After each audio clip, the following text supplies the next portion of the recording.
Do you want to come in and show people your little hiccups? Some people don't know still that we're very different height. Our therapist was like, I didn't know you guys had such height difference. And we're like, all right, for whatever reason, introductions are really hard for me to record and I never end up using them anyway. So let's just get right into it. This month's video about testosterone is going to be answering your questions that you send on Instagram. And it is once again sponsored by Plume. If you want to learn more about Plume, please check out my first video that I did going on T. Has being on T changed the way you experience your own gender?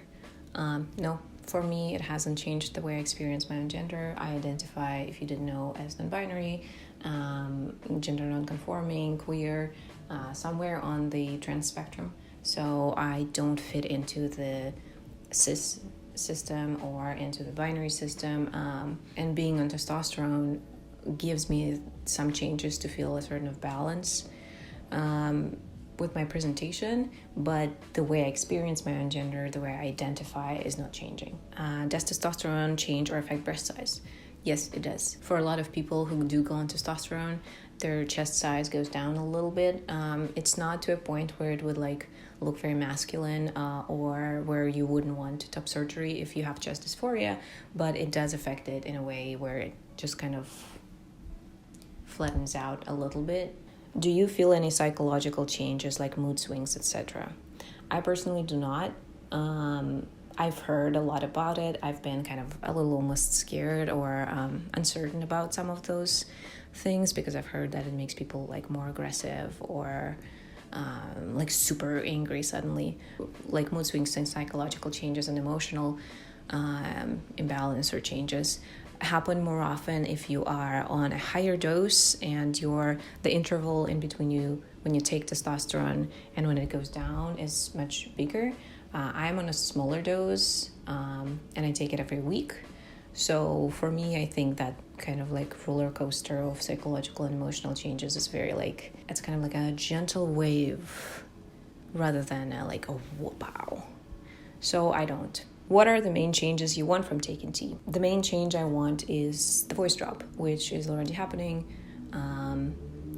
I don't know if it's super noticeable, but I will put in like a little voice progress clip here. Hi, my name is Simon and I am 2 minutes on T. My name is Simon and this is my voice 1 week on T. Hi, my name is Simon and this is my voice 2 weeks on T. Hi, my name is Simon and this is my voice 3 weeks on T. Hi, my name is Simon and this is my voice 4 weeks on T. My name is Simon and this is my voice 6 weeks on T. Hi, my name is Simon and this is my voice 8 weeks on T. Hello, my name is Simon and this is my voice 2 months on testosterone. Hi, my name is Simon and this is my voice 9 weeks on T. Hi, my name is Simon and this is my voice 10 weeks on T.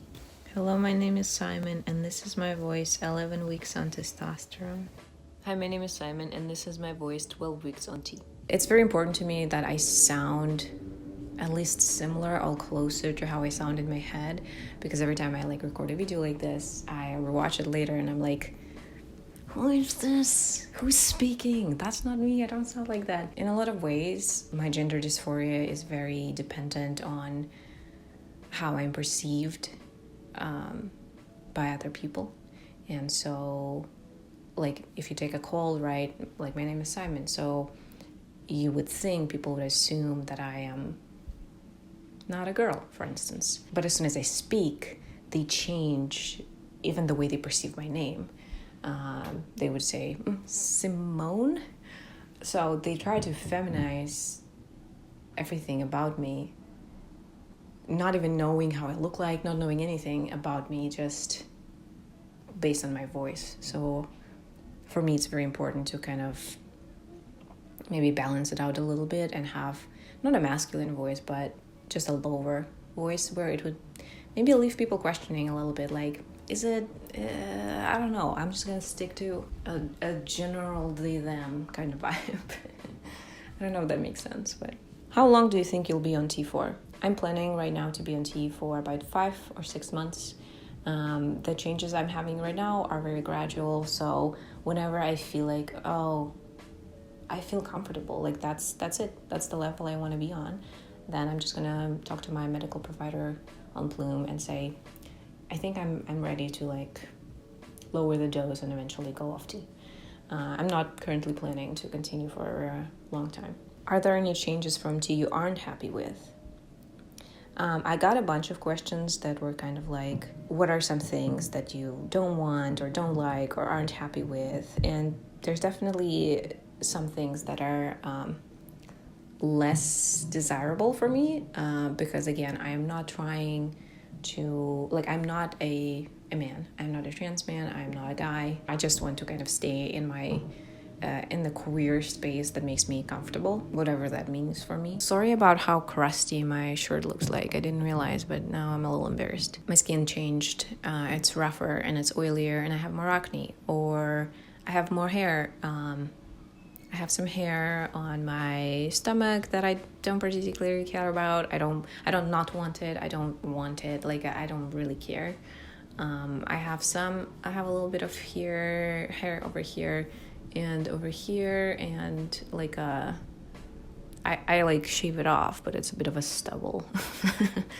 Again, I don't not want them, or I'm not like unhappy with them. It's just like something I don't particularly care about. It's almost like a side effect of getting the voice I want. I don't know if you know this, but I'm also an asexual person, and going on testosterone for a lot of people like jostles their like sex drive and libido. Is this how you pronounce it? I'm not sure. Up a bunch. And so I've called those my like horny days, but as an asexual person who doesn't actually want to have sex, it doesn't bother me too much. Like, I just kind of like, okay, it's one of those. Again, don't particularly care about that, but for some people that could be a con or a pro, you know? I don't know, some people really like having sex, so good for them. And yeah, being sort of asexual and not having any interaction with my lower half, I'm not excited about lower growth, but it is what it is. Like, I don't, it's one of those things, again, that I don't really care about that much, just because I don't have really lower dysphoria, and whatever's down there is just whatever's down there for me. If I could have nothing, I would. This question is in Russian, but it says, some people say that once you start testosterone, you're hungrier, Luke, in general. I've noticed like I've gained a couple kilograms since I've started testosterone, maybe because I'm eating more, but I don't particularly notice being like super hungry all the time. I don't know. I think everybody's different. For me, not so much. How did you decide kind of to go into... I'm asking because I'm pretty much bouncing between my options right now. I've been wanting to go into testosterone since I was maybe 16, 17. I started watching those videos on YouTube about FTM transitions. Then I thought it was impossible. I talk a little bit more about this in my very first video, how growing up in Russia and then not having health insurance in America made me feel kind of like, well, I would love to, but it's not like I can. Spoiler alert, I can. I love changes, actually. I'm not afraid of changes. I feel like it's just a part of my journey. It feels right. It feels like this is where I'm supposed to be. I'm sounding more like I want to sound, and that's very important to me, and that gives me a little bit of gender euphoria from time to time. So like it's great. Like, I don't see personally for me a lot of cons to this, so which is why, you know, if you were to write a list of pros and cons, my pros list would be much longer than my cons list, and that's how I kind of decided. I just said, fuck it, you only live once. I kind of always wanted to do it anyway. The only reason I wasn't doing it is I thought it was impossible, or I was thinking too much about what other people will think, such as my parents. And turns out you gotta live for yourself and decide what's best for you. Ooh, that's a good question. I mean, they're all good. Thanks for sending them. But how confident did you feel that you could inject yourself correctly? I did injections before. I was not confident. It's just a little scary. Injections are just scary. I think intramuscular injections are a little harder to do than subcutaneous, which go under your skin. But Bloom, which is the service I work with, give you a very, very good instructional video on how to do either one of the injections that you choose to do. So there's a doctor who explains everything, who shows everything close up. You can return to the video whenever you want. It's very well made. And although there is an anxiety around doing injections and there is an anxiety about doing them wrong, once you actually start doing them, you can think, what's the worst thing that could happen? You do something a little wrong. Maybe you have like a little bit of scar tissue or something underneath your skin for a second that needs to heal. Maybe you bleed a little. It sounds scarier than it actually is, I think. So it's almost, for me, more of a psychological block to start injecting, because your brain is like, what are you doing? Why are you putting this really sharp thing next to us? It's actually not that bad. So now that I've been doing them for a while, they're chill. Like, the subcutaneous method really works very well for me. And I did want to mention that I got kind of like a scare a little bit. For a second there, I felt like under my skin, almost like a little lump, the size of like a gel pill, like a gel vitamin pill or something. And what I did was I just texted my medical provider at Bloom. I said, hey, is that fine? It feels a little, not sensitive, but like if you push on it, you can feel it. And that's, I think what makes me anxious is knowing that something is under my skin. I just don't like that sensation. It's kind of freaks me out a little. She says, yeah, it's super, super, super common. It's kind of hard to avoid. Eventually, some people have some scar tissue under their skin, or like a little lump. Sometimes it dissolves on its own within 3 or 5 days. It's okay. Don't worry about it. So having that kind of support from Bloom actually makes me more confident in my abilities, and I know that I'm supported. And if anything happens, then I'm going to deal with it, and I'm going to ask for help, and I have people who will be there for me. Someone says, I'm scared tea will cause balding. Any advice to get over the fear of permanent changes? I don't think I should be giving advice on that, simply because I am not taking tea permanently. So I think it's something that you can discuss with a medical provider. I know that there are men's vitamins that can help prevent or slow down balding. And I think, again, it's a pros and cons list. So if losing hair in kind of like a male balding pattern is something that is really, really makes you feel really bad, then maybe there's some other way to achieve certain changes, like body masculinization surgery or voice surgery, or taking a very low dose of testosterone to see how you're going to feel. I don't think I should be given advice on that, just simply because that's not the journey I'm taking, and all I can really talk about is my own experiences. Any ideas how to tackle coming out as non-binary to family that has never heard of it? Well, my parents have never heard of it. I tried to come out to them. Not my dad. He is very transphobic and homophobic, but to my mom, I mentioned gender. She was like, the fuck is that?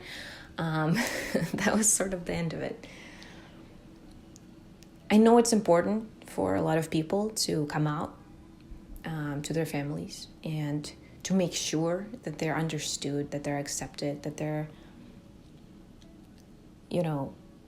giving their families the full picture. All you can really do is provide them with information, right? I don't know what the situation in your family is. I don't know how comfortable or eager your family or your parents are with new ideas, with new concepts. So it's really hard to have some advice that would fit everybody or that would work. You don't know. All you can really do, I think, is present people with information. Invite them into that part of your life. You can say, I don't know, here's an educational video about this. Here's an episode of a podcast that I would like you to listen to try and better understand what I mean. After that, it's up to them. After that, if they don't want to listen to you, they don't want to get educated, that don't want to change their ideals, or they're stuck in the understanding that there's only two genders, it's only biology, blah, blah, blah, then I feel at that point you just need to focus on yourself, because the only person who can change their opinion is them. Like, that's what kind of my therapist once told me, is that I was talking to her about how hard it is that my mom does not want to understand. She's stuck in this idea that me being gay or me being trans is a tragedy. I'm not normal. And I can send her 1,000 articles. I can show her 5 great trans movies or documentaries. If she is not ready to learn, if she's not ready to be more accepting, if she's not ready to let go of her own conservative understanding of something, I can't do that for her. So you can come out and you can explain and you can be soft and kind and understanding that, you've been discovering your identity for a while now, and your parents or your family is like a shock to them because they've never heard of this before. You can give them more time, but eventually it's going to be how much effort do they want to put into being a part of your life and understanding you and accepting you. Listen, girlie, you got this. Tell your mom that you're getting arrested and that you're actually going to jail. When she freaks out, say, just kidding, I'm actually gay. And it's really gonna soften the blow. I really, really hope this helps, and I love you so much. Are there any risks with hormone replacement therapy? If so, how do you minimize them? By the way, fun fact, we're doing gender-affirming hormone therapy now, which sounds different and better. So once again, everybody is very different. If you want to go into testosterone and you have high blood pressure, you will have to talk to your medical provider about this, because testosterone can make your blood pressure go higher, and you'll need to be monitoring that with your medical provider. To minimize the risks for you that could be there if you go on any type of hormone, it's like a personal journey. It's the same as looking after your health for any other reason. Like, there isn't one thing fits all, it's just taking care of your health. I know it's not super helpful, because it's not like, hey, if you just do this, this, and this, you're gonna be good, and you can do any hormone you want, and like, it's gonna be good. But the reality is that all of our health is different. All of our issues or underlying conditions and all of that are very different. So I went into this thinking that I have like a thyroid problem, that this is gonna make me not be able to take testosterone.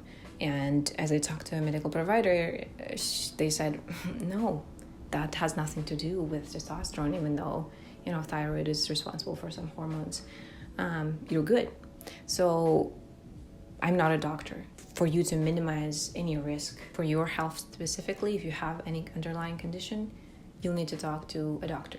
Ooh, this is a very good question. How are things going at your workplace? Have people noticed some changes and been respectful? I work at a museum that is trying to be very like accepting and like, ooh, we love diversity, ooh, trans people, ooh, yes. So a lot of the people are queer, a lot of the people are accepting. Some, not so much, some are conservative, some are misgendering me every day. And there's not much I can do about it. That's just the reality of, I guess, being a non-binary person, a trans person, in society that's very cisgendered and binary. I have a couple people, like a couple coworkers, that I openly talk about my journey. I told them that I was going on testosterone. Sometimes someone will be like, ooh, I heard you on the walkie, you sounded like much lower. Like, that's, I almost didn't realize who that was. And that's very affirming, and that's great. But generally speaking, I think when you see people all the time, the changes don't strike you that much. Like, I do one video a month here on YouTube, and even then, like, the changes are very subtle. I would say that everybody's been pretty respectful and nice to me. That was one of my fears as well, but I think the workplace, like, that's art connected, that usually has quite a lot of queer people in them, so there's more understanding there than in a different workplace. I understand that for some people it can be extremely hard and dangerous to do gender-affirming hormone therapy in their workplace.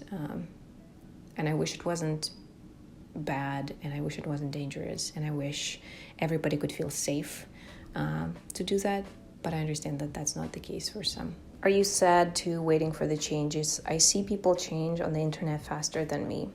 I understand that internet makes it extremely easy to compare yourself to other people, and that's not great. Comparisons are not great. I think everybody's journey is very different. I feel like I'm repeating myself over and over again, but your journey is just as valid, just as important, just as great and fantastic as anybody else's journey. And you're gonna see changes eventually, and I think it's a matter of trying not to compare yourself to other people. I'm trying not to. I don't want to. I'm just taking it slow. I like my dose. I like my changes. I'm just kind of enjoying being or trying to be more in the present, where I can be like, hey, my sneeze sound different. I'm planning on starting tea soon. What are the first changes you noticed? Good question. If you record your voice every week when you take your shot or your gel or your patch, whatever you prefer, it's very nice to actually like look back on the videos and be like, hey, it sounds a little different. And some of it may be just like you're imagining things, but it's still nice. It's like just like recording your progress. I think it can help you see more progress. But the first change ever was unfortunately my skin when it became oilier and rougher and gave me more acne.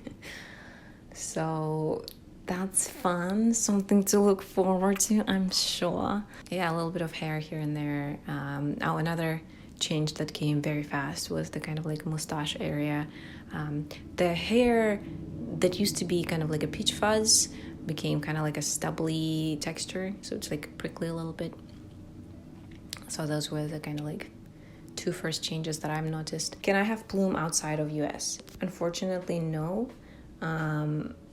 Plume is only currently available in the US, and I think it has to do with medical practitioners having the license to prescribe hormones or other drugs.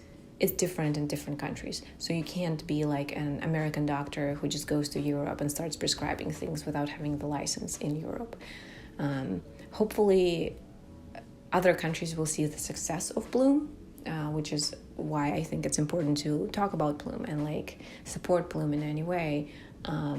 Is if other countries see that like subscription-based trans healthcare type of service succeed, then it will be easier for the system to be implemented in other countries in the world. What in this process has brought you the most joy?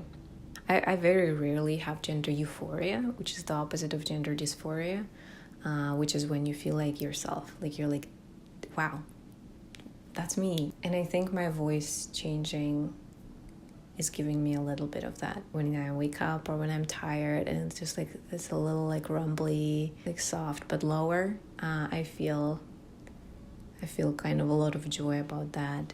And I think just that the idea that I can do it, that I'm doing it, something I thought I could maybe never happen to me. I think the journey in itself is what's bringing me kind of the most joy. Hi, I really like your videos. What have you done to do hormone therapy? What's the process of getting prescriptions? So what I did was I researched how to get testosterone in the state that I'm in right now, which is New York. And then I found that you can go to Planned Parenthood and you kind of have to have like health insurance, or they have I think systems in place where you can pay a little bit and they will cover the rest. I don't know. And then I found Plume. I didn't do Planned Parenthood just because it was still lockdown, pandemic, all of that. I didn't want to go in person. And then I found that Plume has like a telehealth kind of system where it will call you on your phone, on like a Zoom or like a video call, and they will just talk to you about your other health conditions that could affect taking hormones. And then after that one conversation with my medical provider from Plume, I chose a pharmacy and she prescribed me testosterone. So like a week or so later, when my prescription was in the pharmacy, I went and picked it up, and now I am on testosterone for 2.5 months. So I am extremely happy that it's becoming easier to do. I know that it's not the same in most countries, but I am like so full of hope for trans people that we won't have to go through so much struggles anymore or in the future. Was social gender dysphoria more of a reason to start tea than general body dysphoria? Sorry about New York being loud. A little bit of both, to be honest. I don't have a whole lot of consistent body dysphoria. I do have like a lot of voice dysphoria, and I do have a lot of social dysphoria. And social dysphoria has to do with voice dysphoria sometimes, and just people misgendering me all the time and not understanding who I am, or not wanting to accept who I am, or not addressing me correctly, or using their own pronouns. Like, there is a lot of stuff that bothers me, but in like social interactions. But if I feel confident in myself, outside of all of that, then it doesn't affect me as much. So for me to feel less of the social dysphoria, I needed to feel less of my own kind of like insecurity surrounding my body dysphoria. I don't know if that makes a lot of sense, but it's all interconnected. So it's not just like, yeah, this one definitely and this one not so much. It's all in it together. Is there a way to only get certain effects like a low voice and then stop? So the thing with going on hormone therapy is that you don't get to pick and choose which changes you're gonna get. Let's say I don't particularly want facial hair or body hair, and I do want a lower voice. I go into testosterone, it affects my entire body. So I am gonna have hair, I am gonna have some lower growth, I am gonna have my horny days, I am gonna have a lower voice. I personally am going to stop testosterone when I reach the point that I'm comfortable in. But I can't decide and manipulate when certain changes come and when certain changes don't come. Not all of them are permanent. Body fat distribution will fluctuate depending on what you are dominant, testosterone or estrogen dominant. And your facial hair as well will likely stop growing if you stop testosterone, or it can kind of like stay a little patchy or something. Your skin will go back to being like softer and less oily. So what you can do is you can Google permanent and not permanent changes of going on testosterone and decide for yourself if they're worth it. Yeah, in an ideal world, we could be just like, hey, can I just get the lower voice and like a cute beard? But that's not the reality. Was there anything you were nervous about before starting tea and are okay with now? Mostly just doing injections. I wasn't sure that I would be able to do it by myself and do it correctly. I wasn't sure how I'd feel about doing it every week. But actually, once I started, it takes like 5 minutes out of my day through the whole week, and then I'm done, and then it's good. So I think we're very adaptable beings, like humans, so it works out. When did you realize you were trans? I'm having a lot of doubt about my gender lately. Thank you. I actually haven't had any thoughts about being trans as a kid. Sorry, I'm like, this is the first video I'm ever recording standing up, and my knees are like... Why did you do that? I was never like... I wanted to wear boys' clothes and play with toy cars. I think my family was kind of... like in the early 90s in Russia, it wasn't really about like gender stereotypes for kids that much. I played with cars, I played with dolls, I played with everything. More often than not, I played with just fucking random objects that I had, that I thought were like a sponge would be like a phone. Like it wasn't the same story that a lot of trans people can relate to, honestly. Growing up, like around maybe 14 years old, I started actually doing cosplay, and I realized that I only wanted to do male characters. And then I started trying out different names and different pronouns, and they've made me just feel much more comfortable. So for a while there, I thought I was a trans guy, maybe for a couple years. And then it also didn't feel entirely correct, but I was like, well, that's the only option I have. If I'm not cis, then I'm trans, like binary trans. And then when I was, I think 20 years old, that was the first time I actually stumbled upon the word non-binary and gender non-conforming, and the idea that gender is a spectrum and it's a social construct and all of those kinds of things. And I connected to it much stronger than to an idea that I'm a binary trans guy. And this is when I kind of realized that that's who I am, because it just feels right over there. Which changes would you rather not have? Well, I don't know how to portray it without sounding overly optimistic and overly joyous about going on testosterone, but I welcome all changes, and I'm willing to work with them, whatever they are. Acne are not great. I don't want more acne. I would rather not have more acne. But it's just a part of the process.